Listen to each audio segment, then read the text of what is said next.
Hello student, आप सभी लोगों का महादेव जी के क्लास में स्वागत करता हूं। आज हम आपको आगे गवर्नर जनरल के बारे में बताने जा रहा हूं। कुछ गवर्नर जनरल हैं जिनके कुछ महत्वपूर्ण पॉइंट हैं जो आपके एग्जाम के बेस से इंपॉर्टेंट है, जो आपके एग्जाम में पूछे भी जा चुके हैं। हम उन्हीं फैक्टों पे बात करेंगे जो आपके काम की ज़रूरतें हैं, जो आपके एग्जाम के बेस से इंपॉर्टेंट है। चलिए आइए देख लेते हैं। उसी के आगे जहाँ से ख़त्म हुआ है, ठीक उसी के आगे जो गवर्नर जनरल बनाए गए थे उनका नाम था लॉर्ड एलन बरो। क्या नाम था? लॉर्ड एलन बरो। आइए बात करते हैं, एलन बरो के बारे में बात कर लेते हैं। क्या नाम है? लॉर्ड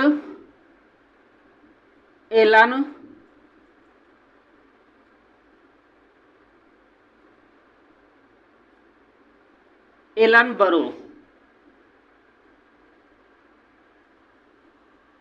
कार्यकाल इसमें कब से कब तक था? 1842 से 46 तक था। ठीक, क्या नाम था इनका? लॉर्ड एलन बरो। ठीक, चलिए आइए देख लेते हैं लॉर्ड एलन बरो के कुछ महत्वपूर्ण फैक्ट हैं। ठीक, देखो लॉर्ड एलन बरो के समय में सिर्फ एक ही काम इनका जो है, जो एग्जाम के बेस से आपके इंपॉर्टेंट है। इन्होंने ये किया था कि सबसे पहला कार्य इन्होंने ये किया कि जो सिंध प्रांत था अपना, ठीक, इन्होंने सिंध प्रांत को अंग्रेजी राज्य में इन्होंने 1843 में उसका विलय कर लिया। ठीक, लेकिन विलय करने से पहले जो सिंध रेजिडेंट के जो कर्नल थे, ठीक, जिनका नाम था चार्ल्स नेपियर नहीं चाहते थे कि सिंध को अंग्रेजी राज्य में विलय किया जाए। लेकिन बाद में चार्ल्स नेपियर ने अपनी डायरी में लिखा, उन्होंने ये कहा कि हम सिंध को अपने अधीन नहीं लाना चाहते थे, हमारा सिंध को अंग्रेजी राज्य में विलय करने का कोई अधिकार हमें नहीं था, लेकिन फिर भी हम सिंध को अंग्रेजी राज्य में विलय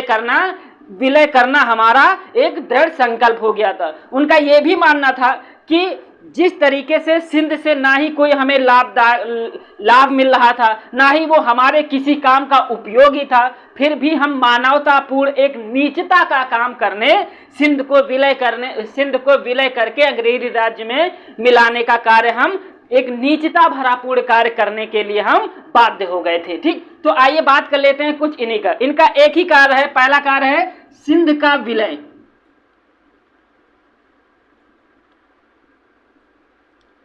सिंध का विलय।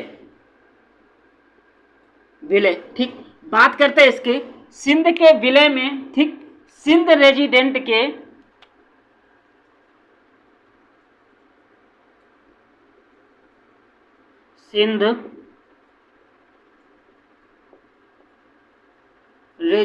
के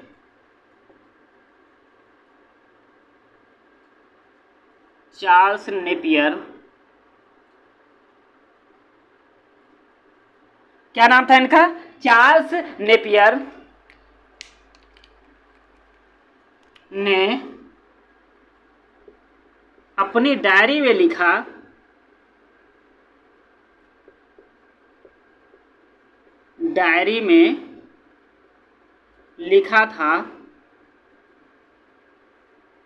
था कि हमारा कोई उद्देश्य नहीं था कि सिंध को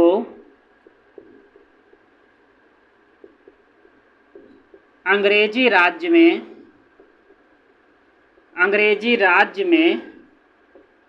विलय करने का कोई उद्देश्य नहीं था।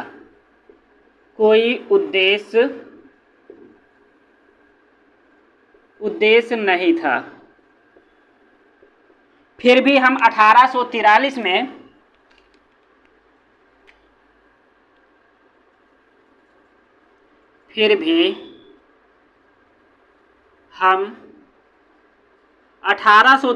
में सिंध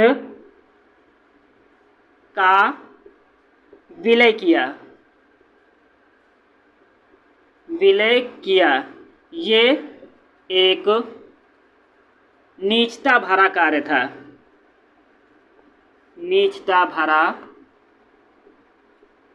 कार्य था। ठीक है, लॉर्ड एलन बरो के बारे में इतना ही जानकारी हमें मिलती है जो आपके काम एग्जाम के बेस से इंपॉर्टेंट है। क्या? सिंध का विलय कब किया गया था?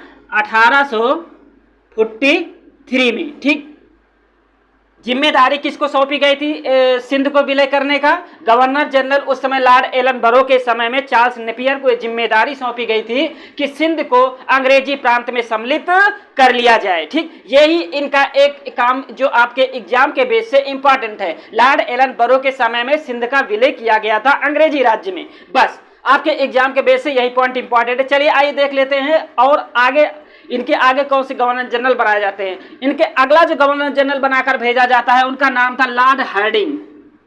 क्या नाम था बच्चा? Lord Hardinge. Lord Hardinge. ठीक, चलिए बात कर लेते हैं लॉर्ड हार्डिंग का समय कब से कब तक था। लॉर्ड हार्डिंग का समय कब से कब तक था? 1846 से 1800 अच्छा यहाँ पे 44 होगा भाई, 1844। ठीक, 1842 से लॉर्ड एलन बरो का कार्यकाल कब से कब तक था? 1842 से 44। इनका लॉर्ड हार्डिंग का कार्यकाल कब से कब तक था? 1844 से 48। 1844 से 48 तक था। ठीक, चलिए आइए बात कर लेते हैं लॉर्ड हार्डिंग के जो पॉइंट थे आपके एग्जाम के बेस से इंपॉर्टेंट थे। देखो, लॉर्ड हार्डिंग के समय में आंग्ल सिख युद्ध हुआ था। ठीक, अब ये किसके किसके कारण हुआ था, कौन शासक था, ये युद्ध कब हुआ था, क्यों हुआ था, क्या रीजन था, जब हम इसको पंजाब अलग से प्रांतीय क्षेत्र के बारे में जब पढ़ाएंगे तब हम इसके बारे में आपको बताएंगे। बस खाली आपको यहाँ पे ये चीजें बताई जा रही लॉर्ड हार्डिंग के समय में कि इनका कार्यकाल कब से कब तक था? 1844 से 48 के बीच में। इनका प्रमुख कार्य क्या था? इन्हीं के लॉर्ड हार्डिंग के समय में ही प्रथम आंग्ल सिख युद्ध हुआ था जिसका समापन लाहौर की संधि से हुआ था। आइए पहला पॉइंट क्या है? लॉर्ड हार्डिंग के समय में प्रथम आंग्ल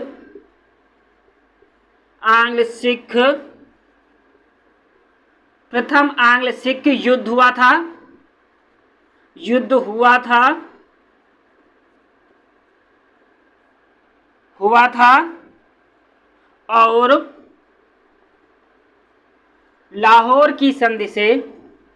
और लाहौर की संधि से इसका समापन हुआ था।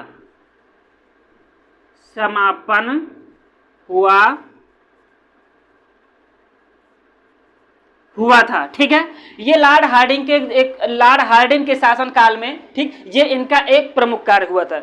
इनके समय में, लॉर्ड हार्डिंग के समय में एक जनजाति पाई जाती थी जिस जनजाति का नाम क्या था? खोंड जनजाति। ठीक, कौन सी जनजाति थी? खोंड जनजाति थी। खोंड जनजाति में एक चलन प्रचलित था, उसका नाम है नर बलि का दमन। मतलब अपने देवी देवताओं को खुश करने के लिए ये लोग एक नर की बलि दे देते थे। ठीक, मतलब एक नर की बलि, जिसको हम नर बलि का दमन, ठीक है, क्या बोलते हैं? पहला पॉइंट ये हो गया। दूसरा पॉइंट कौन सा होता है? नर बलि का दमन। ठीक, हार्डिंग के समय में, ठीक, नर बलि का दमन मतलब किसी भी व्यक्ति को बलि दी जाती थी। अपने देवती खोंड एक जनजाति पाई जाती थी। खोंड जनजाति में एक प्रथा प्रचलित थी, उस प्रथा का नाम था, ठीक, नर बलि का दमन। मतलब अपने पूर्वजों को खुश करने के लिए, देवी देवताओं नेचर को खुश करने के लिए ये लोग किसी ना किसी नर को बलि देते थे। ठीक, जब ये बात लॉर्ड हार्डिंग को पता चली कि पुरुष को मार करके बलि दिया जा रहा है, ये कौन सी प्रथा है, ऐसा नहीं होना चाहिए, तो लॉर्ड हार्डिंग ने एक कानून बनाया जिस कानून के तहत नर बलि प्रथा जो चल रही थी खोंड जनजाति में, याद रखिएगा खोंड जनजाति में ही नर बलि प्रथा का प्रथा प्रचलन में था। इन्होंने एक नियम कानून बना करके नरबलि जो प्रथा थी इसको पूरी तरीके से इन्होंने समाप्त कर दिया था। ठीक, समाप्त करने के लिए भाई जब गवर्नर जनरल होता है तो समाप्त करने तो जाएगा नहीं, इन्होंने कैंपेबल की नियुक्ति की। किसकी? कैंपेबल की नियुक्ति की कि जाओ देखो ये प्रथा कौन सी है जिसमें नरों की बलि दी जाती है। तब इस प्रथा को दमन करने के लिए लॉर्ड हार्डिंग ने कैंपेबल नामक व्यक्ति की नियुक्ति की और कैंपेबल नामक व्यक्ति ने नरबलि प्रथा का दमन कर दिया। ठीक, मतलब नरबलि प्रथा को रूल बना, कानून बना करके समाप्त कर दिया। ठीक, नरबलि का दमन। ठीक, ये प्रथा खोंड जनजाति में पाई जाती थी। खोंड जनजाति में पाई जाती थी।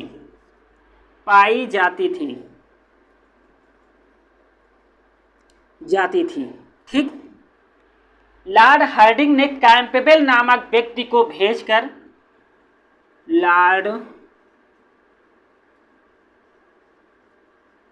लॉर्ड हार्डिंग ने कैंपेबल नामक व्यक्ति को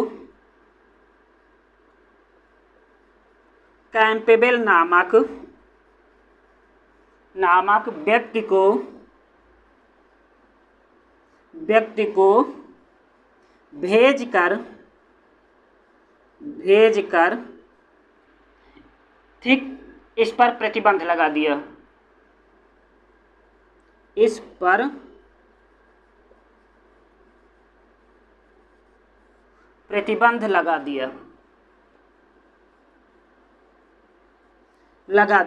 ठीक भाई, समझ में आ गया होगा आपका। हमने लॉर्ड एलनबरो के बारे में सिर्फ एक पॉइंट जाना। लॉर्ड एलनबरो के समय में सिर्फ सिंध प्रांत का विलय अंग्रेजी राज्य में किया गया है। ठीक, चार्ल्स नेपियर उस समय सिंध प्रांत के गवर्नर बनाए गए थे, मतलब कर्नल बनाए गए थे। लॉर्ड हार्डिंग के समय में सिर्फ 2 कार्य हुए। पहला कार्य क्या हुआ? प्रथम आंग्ल सिख युद्ध हुआ। दूसरा कार्य क्या हुआ? एक खोंड जनजाति पाई जाती थी। ठीक, ये खोंड जनजाति पाई जाती थी। उन्हीं खोंड जनजाति में नरों की बलि दी जाती थी अपने पूर्वजों, प्रकृति, अपने गॉड्स को खुश करने के लिए।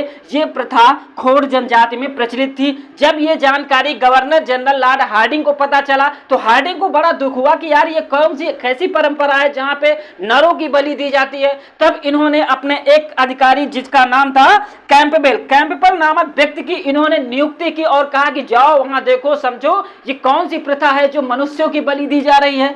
जब कैंपेबल आए तो इन्होंने एक कानून बनाया और उस कानून के तहत क्या किया? लॉर्ड हार्डिंग के आदेशों का पालन करके ठीक नरबलि प्रथा का पूरी तरीके से दमन कर दिया। ये तो था लॉर्ड एलनबरो और लॉर्ड हार्डिंग के समय के 2 प्रमुख कार्य थे। मिटा दिया जाए, आगे बढ़ा जाए। आपसे सुनो, अब आपसे क्वेश्चन कौन से पूछा जाएगा? ठीक, पहला क्वेश्चन आपसे ये बनेगा, प्रथम आंग्ल सिख युद्ध किसके समय में हुआ था?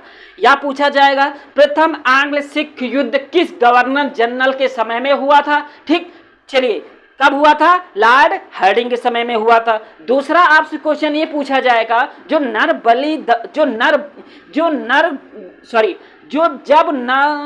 अच्छा हम ये कह सकते हैं नरबलि प्रथा का दमन किसके शासन काल में हुआ था? किसके समय में इसको पूरी तरीके से समाप्त कर दिया गया था? तो लॉर्ड हार्डिंग के समय में समाप्त कर दिया गया था। ये आपके एग्जाम के बेस से इंपॉर्टेंट 2 पॉइंट है। चलिए ठीक है, आगे बढ़ा जाए। ठीक है, चलिए आइए, अगला जो गवर्नर जनरल बनाए जाते हैं, नंबर 1 इंपॉर्टेंट, आपके एग्जाम के बेस से बहुत ज्यादा इंपॉर्टेंट है। चलिए आइए फटाफट देखते हैं क्या सही होगा इसमें।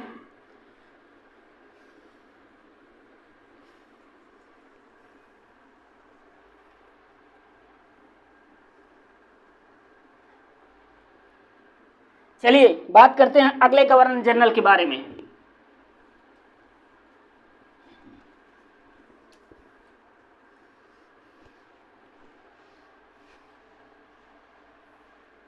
ठीक है, चलिए आइए बात करते हैं अगले गवर्नर जनरल कौन बनाए गए थे? लॉर्ड डलहौजी। कौन बनाए गए थे? लॉर्ड डलहौजी।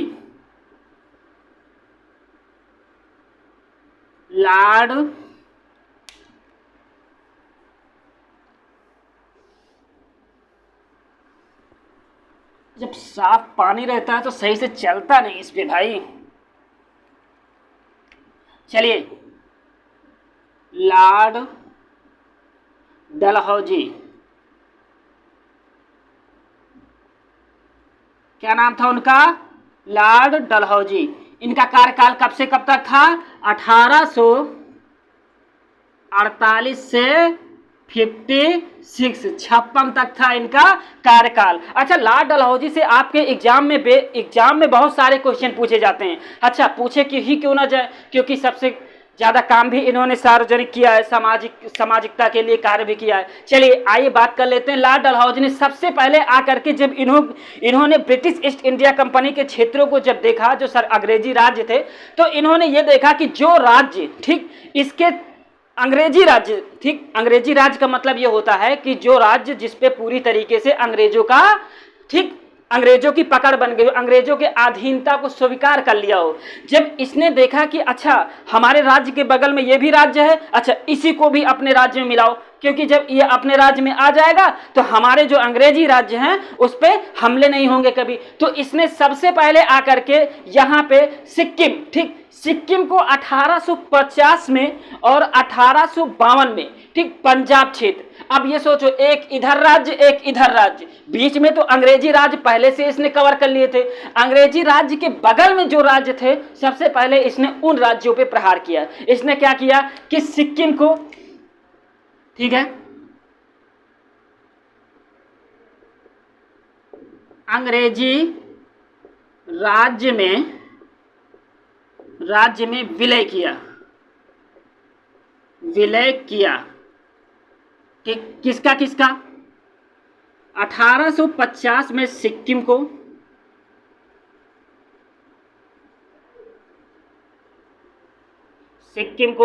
ठीक, 1850 को किस राज्य का विलय किया? सिक्किम को। और 1852 में, ठीक, 1852 में इसने, ठीक, पंजाब को कब किया? 1852 में, ठीक। और बर्मा पर भी इसने युद्ध किया। क्या किया? आंग्ल बर्मा युद्ध, ठीक। आंग्ल बर्मा युद्ध भी किसके समय में हुआ था? इसी लॉर्ड डलहौजी के समय में हुआ था, ठीक। आंग्ल बर्मा युद्ध,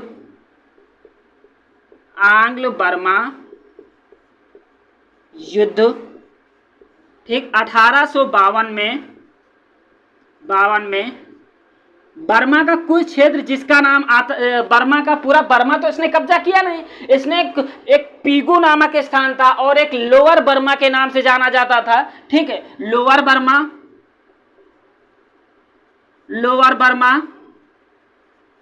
और पीगू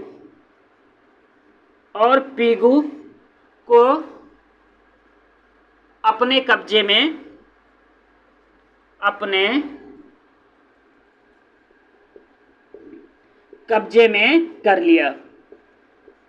कर लिया, ठीक, ठीक। इसने सिक्किम को, पंजाब को और बर्मा के कुछ क्षेत्रों के जब अंग्रेजी राज्य में मिला लिया, तो इसके राज्य के आसपास जो क्षेत्र थे टोटल इसी का कंट्रोल था। बीच में कोई राज्य वो नहीं था, ठीक। जो भी राज्य थे सारे अंग्रेजी राज्य के अंतर्गत आते थे, ठीक। अच्छा, इसकी एक चीज जो थी, जो बहुत आपके एग्जाम में पूछी जाती है, कहते नहीं कि राज्य को हड़पने की नीति, जिसको कहते हैं व्यापकगत सिद्धांत अथवा राज्य हड़प नीति, इसका सबसे ज्यादा क्वेश्चन यहीं से पूछा जाता है। चलिए आइए थोड़ा सा इस पे चर्चा कर लेते हैं, ठीक। क्या? राज्य हड़प नीति, ठीक। राज्य हड़प नीति अथवा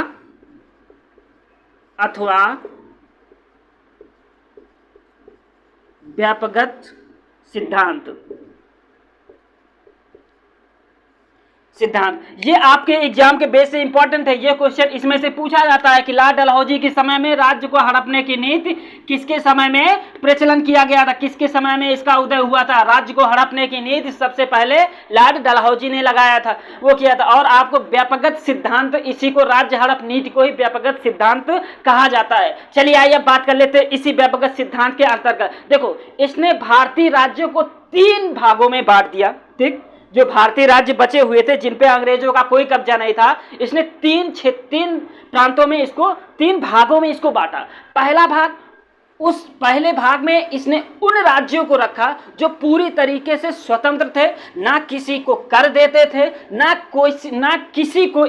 किसी का इन पे दबाव था। ये लोग पूरी तरीके से स्वतंत्र थे, ठीक, कि राजा के बाद उसका संतान ना होने, गोद लेने की प्रथा भी इन राज्यों में प्रचलित थी। अच्छा, दूसरा वो भाग आते थे, वो रजवाड़े क्षेत्र आते थे जो पूरी तरीके से ब्रिटिश राज्य को कर देते थे और उनके अधीन ही वो कार्य करते थे। अगर ऐसे राज्य को अगर गोद लेने की जरूरत पड़ती है तो जब तक वो अंग्रेजी राज्य से परमिशन नहीं, गवर्नर जनरल से परमिशन नहीं ले लेते हैं, तब तक ये लोग किसी को भी गोद लेने की परंपरा के अंतर्गत नहीं आते थे। अच्छा, तीसरा स्टेटमेंट क्या है?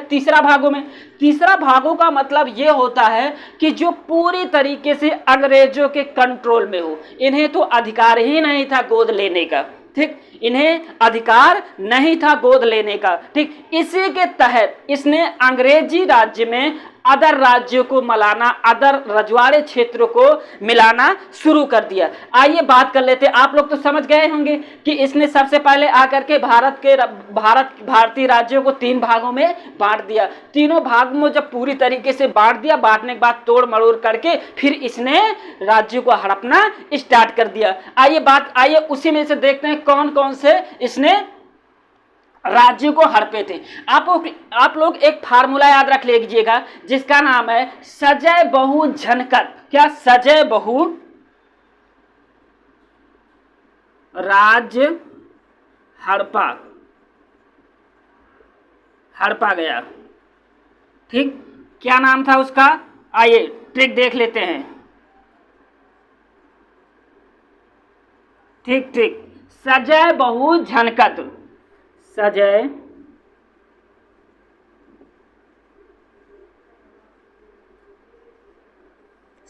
बहु झनकत,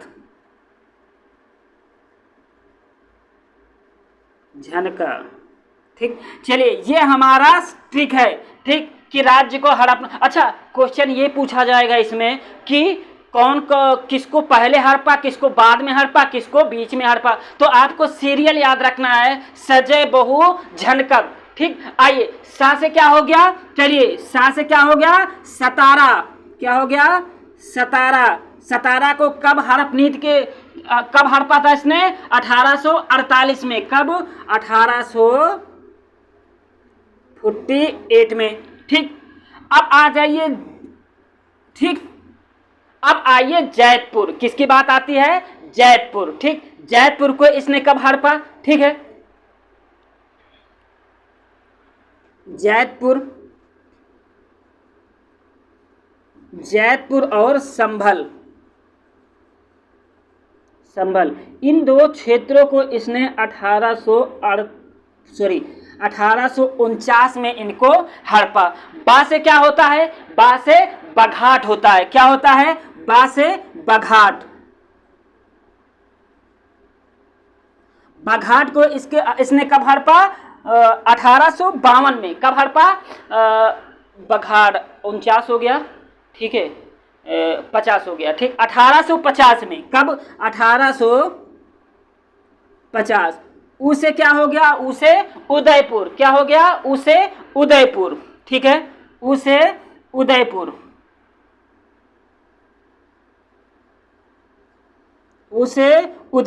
उदयपुर को इसने राज्य हड़प नीति के तहत कब हड़पा था? 1852 में। कब? 1852 में। हो गया, ठीक। इतना तो ये हो गया। अब आइए बात कर दी झनकत।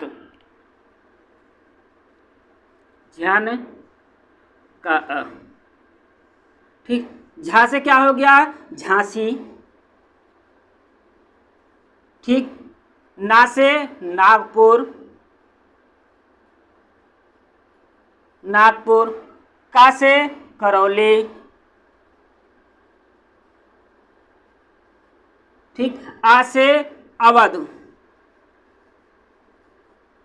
ठीक। चलिए, आइए इसका डेट लिख लीजिए। 1800 क्रमबद्ध है, 1853, 1854, 1855, 1856 इसको कुशासन का आरोप लगा करके इस पे वो आरोप लगा करके मिलाया गया था। किसके? कुशासन का आरोप लगाकर हड़पा गया था।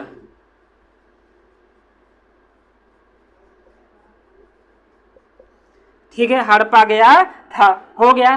देखो इसको याद कर, आपसे इसमें से क्वेश्चन कैसे पूछा जाएगा ये चीज आप लोगों को याद रखना है। ठीक, राज्य हड़प नीति के तहत आपसे ये पूछा जाएगा कि सतारा को कब हड़पा गया, कब अंग्रेजी राज्य में मिलाया गया, बघाट को कब अंग्रेजी राज्य में मिलाया गया, उदयपुर को कब अंग्रेजी राज्य में मिलाया गया, झांसी को कब अंग्रेजी राज्य में मिलाया गया, ठीक, नागपुर को कब अंग्रेजी राज्य में मिलाया गया। तो आप लोग अगर ये ट्रिक याद रखेंगे, सजय बहु, ठीक, झनकत मत करिएगा, झनका 1856 में अवध को कुशासन का आरोप लगा करके लाल डलहौजी ने अपने राज्य में सम्मिलित कर लिया था, ये याद रखिएगा। सजय बहु झनकत, ठीक, संभल और जैतपुर को 1849 में अंग्रेजी राज्य में सम्मिलित किया गया था। ये सारी चीजें आप लोग याद रखिएगा। ठीक, चलिए आइए आप देख लेते हैं क्या क्या किया। सबसे पहले आकर के इसने सिक्किम को, पंजाब को और बर्मा के कुछ क्षेत्रों को अंग्रेजी राज्य में मिला लिया। फिर इसने अपना राज्य हड़प नीति अथवा व्यवगत सिद्धांत को लागू किया। उसके तहत इसने भारतीय राज्यों को 3 भागों में बांटा। 3 भाग्यों के तहत ही इसने भारतीय रजवाड़े राज्यों को हड़पना स्टार्ट कर दिया। इतना आपसे क्वेश्चन पूछा जाएगा। अब आइए बात कर लेते हैं, इसने कुछ सुधार किए हैं यहाँ के सामाजिक कार्यों में। ठीक, सुधार किए, मिटा दें, उसके बारे में बात करेंगे। ठीक है,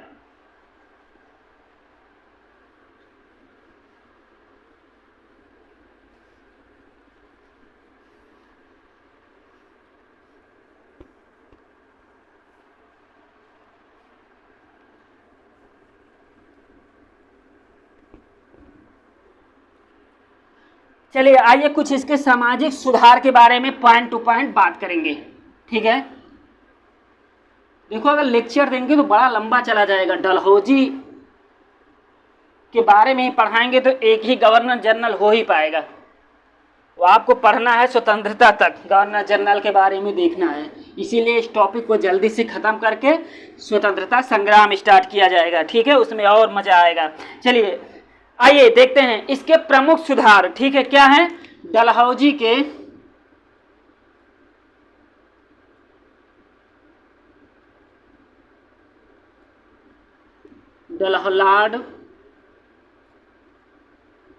डलहौजी के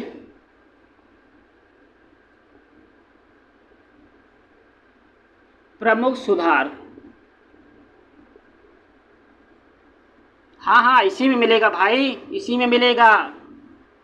डाकतार, रेलगाड़ी, सब कुछ इसने किया है। चलिए सबसे पहला लाल डलहौजी के प्रमुख सुधारों में इसने सबसे पहले क्या किया? सैन्य सुधार किया। क्या किया? सैन्य सुधार। ठीक है, सैन्य सुधार।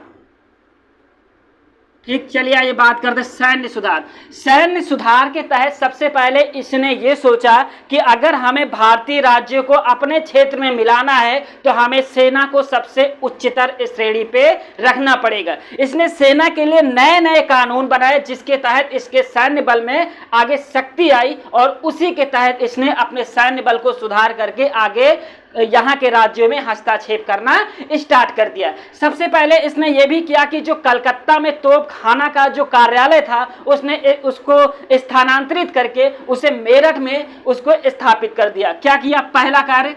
ठीक, कलकत्ता का तोपखाना का कार्यालय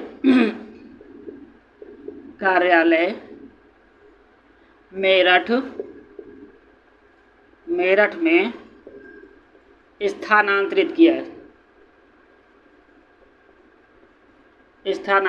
किया।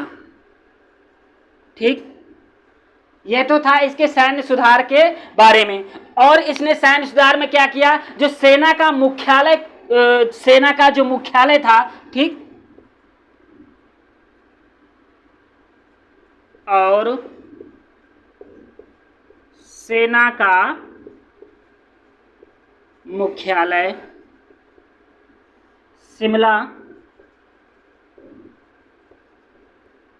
शिमला बनाया, शिमला स्थानांतरित किया, पहले कोलकाता में था, नांतरित किया। ठीक, सैन्य सुधार में इसने ये दो प्रमुख कार्य किए। आइए बात कर लेते हैं, इसने शिक्षा संबंधी सुधार भी किए थे। क्या? शिक्षा संबंधी सुधार, शिक्षा संबंधी सुधार।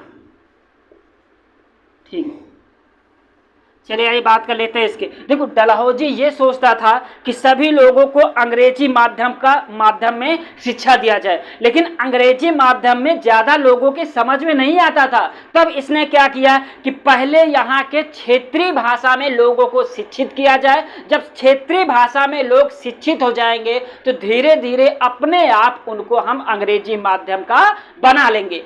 तभी इसने ये किया कि पहले इसने भारतीय भाषा में शिक्षा देने की परंपरा को प्रचलित किया। ठीक, पहला पॉइंट क्या है? भारतीय भाषा में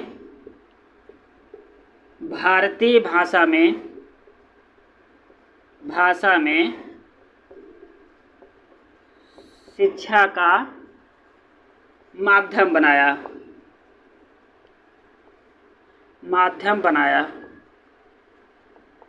ठीक, इसी के समय में 1854 का चार्ल्स वुड डिस्पैच, ठीक,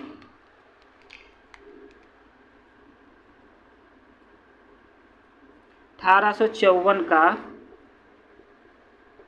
चार्ल्स वुड डिस्पैच।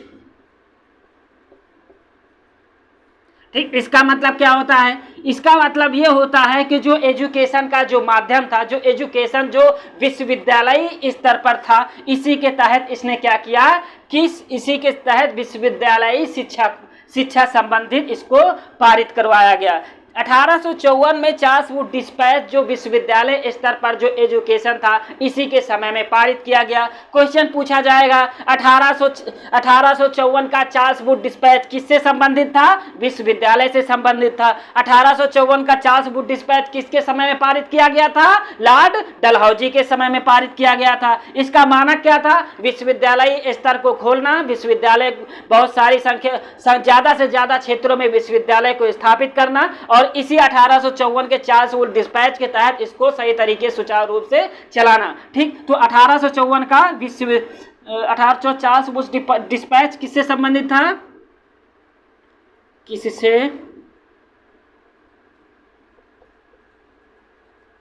किससे संबंधित था? विश्वविद्यालय स्तर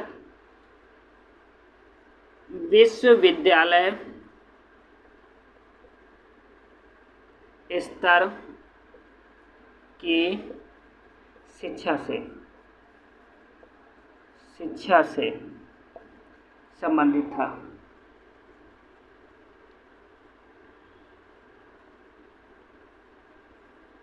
हो गया? ठीक है, चलिए शिक्षा के उसमें सुधार इसने किया। इसमें रेल लाइन बिछाई सबसे पहले इसी के समय में। ठीक, क्या है? Railway line.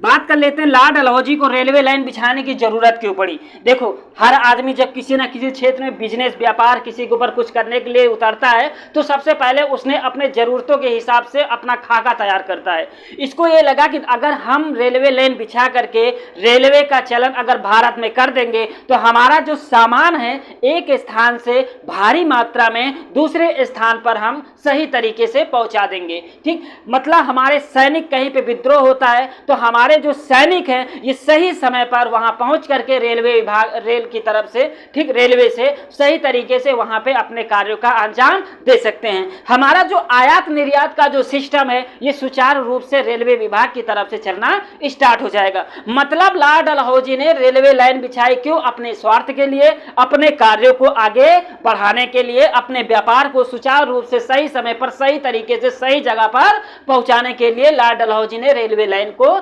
बिछाया। कब बिछाया? 1853 में। ठीक, भारत में रेलवे लाइन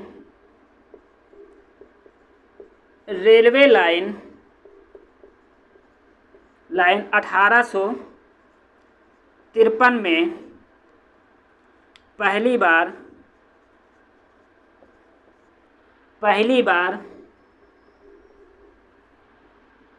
रेल मुंबई से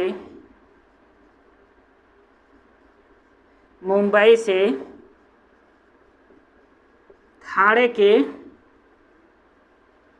बीच में चलाई गई।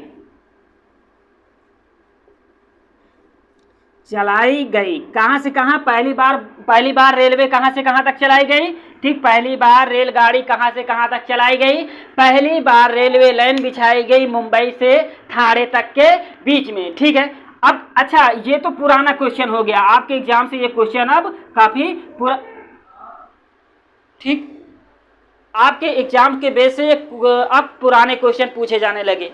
अब इनमें से जो नए क्वेश्चन बनने स्टार्ट हुए हैं, अब अभी तक पूछता था पहली बार भारत में रेल कब चलाई गई, तो पहली बार भारत में रेल कब चलाएगी? 1853 में। कहां से कहां तक चलाई गई? बंबई से ठाणे के बीच में। अच्छा, दूसरी बात कर लेते हैं, अगर दूसरी बार भारतीय रेलवे कहां से कहां तक चलाई गई? आइए, पहली बार क्वेश्चन पुराना हो गया है, नए ट्रेंड में आ गया है कि दूसरी बार 1853 के बाद दूसरी बार रेलवे लाइन कहां बिछाई गई, कहां से कहां तक के बीच में रेलवे लाइन चलाई गई थी। ठीक, तो 1854 में कहां से कहां तक? कलकत्ता से रानीगंज तक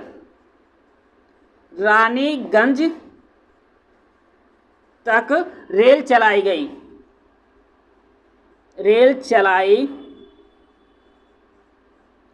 गई। समझ गए आप?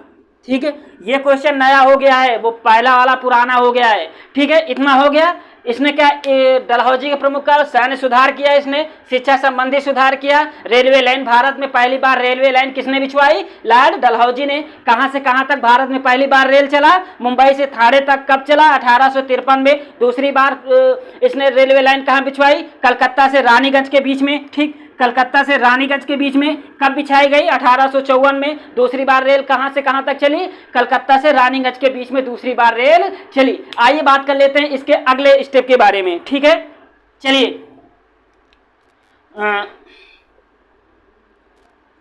आइए, इसने क्या हो गया? रेलवे लाइन बिछ गई। रेलवे लाइन के बाद विद्युत तार की बात कर लेते हैं। क्या? विद्युत तार। ठीक, चलिए, विद्युत तार में इसने क्या किया? डलहौजी ने ये किया, देखो डलहौजी का मानना ये था कि अगर हम विद्युत तार, बिजली विभाग, ठीक, बिजली विभाग को भी अगर हम भारत में प्रचलित करते हैं तो हमारे कार्य और आसान हो जाएंगे। तब इसने क्या किया? कलकत्ता और आगरा के बीच में, ठीक, पहली बार इसने आगरा और कलकत्ता के बीच में पहली बार इसने विद्युत तार बिछाया। ठीक, बिजली विभाग का निर्माण भी डलहौजी को ही भारत में माना जाता है। ठीक, पहली बार इसने कहां से? ठीक,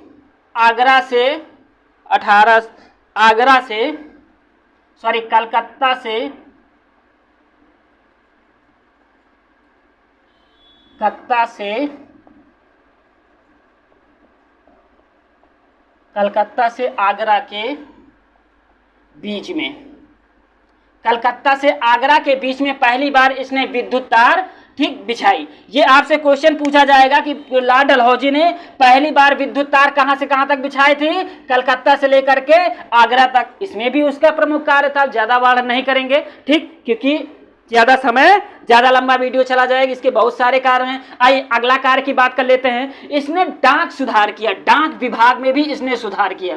ठीक, डाक सुधार। भारत में डाक विभाग का जनक किसे माना जाता है? इसी सबको माना जाता है, लॉर्ड डलहौजी को। ठीक है, डाक विभाग का सिस्टम इसने ये बनाया कि देखो अगर डाक विभाग हो जाएगा तो आसानी से एक जगह से पत्र दूसरी जगह बड़ी आसानी से 2 पैसों में पहुंचाया जा सकता है। किसी भी सैनिक का पत्र हो, किसी अधिकारी का पत्र हो, तो इसने जब पहले तो साथ में ही चलता था, इसने अलग करके एक नया विभाग बना दिया। कब बनाया? 1854 में। ठीक, 1854 में डाक विभाग स्थापित किया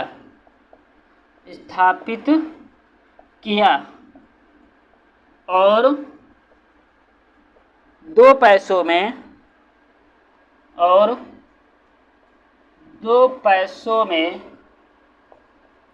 डाक टिकट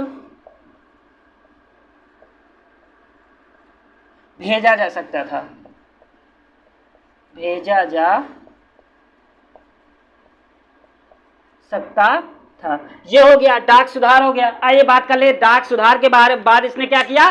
सार्वजनिक निर्माण कार्य का भी गठन किया। क्या? सार्वजनिक निर्माण कार्य का भी गठन। ठीक है, सार्वजनिक निर्माण कार्य का भी गठन। सार्वजनिक निर्माण कार्य का गठन किया। ठीक, अच्छा अब बात कर लेते हैं सार्वजनिक निर्माण कार्य का काम क्या था। देखो पहली बार सार्वजनिक निर्माण कार्य को इसने किसी भी विभाग से, इसके संयुक्त विभागों से अलग करके एक नए विभाग का गठन किया। इसका कार्य था जैसे सरकारी मकान बनाना, ऑफिस बनाना, रोड बनाना, नहर बनाना, ये सारे कार्य किसके अंतर्गत किए जाते थे? सार्वजनिक निर्माण विभाग के अंतर्गत ये सारे कार्य डलहौजी के समय में किया गया। इसने लोक शिक्षा विभाग का भी गठन किया। ठीक, क्वेश्चन ये बहुत पूछा जाता है। ठीक है, इसको जरूर नोट करिएगा। ठीक है, चलिए यहां लिख देते हैं, लोक शिक्षा विभाग का गठन 1854 में किया गया। ठीक, समझ गए होंगे आप लोग। तो इसके इतने प्रमुख कार्य थे, आपको कौन कौन से कार्य याद रखना है ये चीज समझिए। पहला, इसने शिक्षा संबंधी सुधार किया। सबसे बड़ा इंपॉर्टेंट पॉइंट आपका यहां से 1854 का चार्ल्स वुड डिस्पैच। इसका मतलब यह है कि ये विश्वविद्यालय स्तर पर कार्य करने के लिए 1854 का चार्ल्स वुड डिस्पैच पारित किया गया। अगला, इसने रेलवे लाइन बिछाई। कहां से कहां तक? 1853 में बंबई से थाने तक। दूसरी बार इसने रेलवे लाइन कब चलवाया? 1854 कलकत्ता से रानीगंज के बीच में। ठीक, इसने एक विद्युत तार विभाग को गठित किया, डाक सुधार विभाग बनाया, सार्वजनिक निर्माण कार्य विभाग बनाया, लोक शिक्षा विभाग बनाया। ये आपके एग्जाम के बेस से इंपॉर्टेंट है। सारे चीजें एक तरफ वो दे दिया जाएगा, एक तरफ गवर्नर जनरल दे दिया जाएगा, एक तरफ लोक विभाग दे दिया जाएगा, एक तरफ सन दे दिया जाएगा। तो ये सारी चीजें आपको याद रखना है हमेशा। ठीक है, चलिए आप लोग इसको नोट कर लीजिएगा। ठीक, ये आपके एग्जाम के बेस से इंपॉर्टेंट है। ठीक है, रखा, आगे बढ़ा जाए। चलो, थैंक यू।